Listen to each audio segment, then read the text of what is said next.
হ্যাঁ বল। হ্যালো। হ্যাঁ রে, কালকে মহালয়া দেখলি? না দেখিনি রে। কেন রে? কেন? ওইটা মহালয়া? ওটা মহালয়া নয়, এটা যাত্রা। শুধু যাত্রাও নয়, মহাযাত্রা। ওইসব দেখিস তুই? কেন রে? এবারে তো বেশ ভালোই হয়েছে মহালয়াটা। হ্যাঁ তোর ভালো লাগতে পারে, আমার ভালো লাগে না। আগেকার দিনের মহালয়া দেখেছিস? গায়ের লোম খাড়া হয়ে দাঁড়িয়ে যেত। আর এখনকার সব ফেকু, দেখলে হাসি পায়, লিটারেলি হাসি পায়। দেখ ভাই, সময়ের সাথে তো তাল মেলাতে হবেই বল। হ্যাঁ ভাই, তুই তাল মেলা না, আমি তাল মেলাতে পারবো না।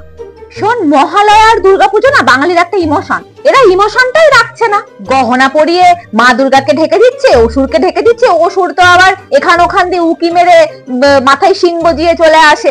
অসুর তো না, মানে কি বলবো, জোকার বানিয়ে দিচ্ছে অসুরকে। বাট আমার খুব একটা খারাপ লাগেনি, জানিস তো। কিন্তু তবুও আগেকার দিনগুলো না খুব মিস করি, জানিস তো।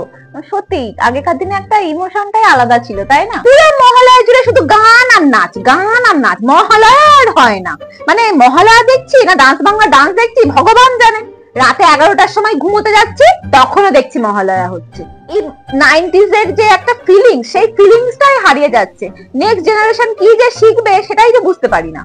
কিন্তু এক পক্ষে ভালো, যে ভোরে না উঠতে পারবে সে বেলায় দেখবে। ভাই দেখ, মাথা গরম করাস না। বছরে একটা দিন ভোরবেলা উঠে মহালয়া দেখা যায় না? আর তুই 90s এর কিড হয়ে তোর এইসব ভালো লাগতে পারে, আমার ভালো লাগছে না, আর ভালো লাগবেও না কোনোদিন। এই রাখ তো, মাথা গরম হয়ে যাচ্ছে। ছাতার মহালয়া নিয়ে গল্প করছে, রাখ রাখ। আরে শোন, যেটা বলতে গেলাম।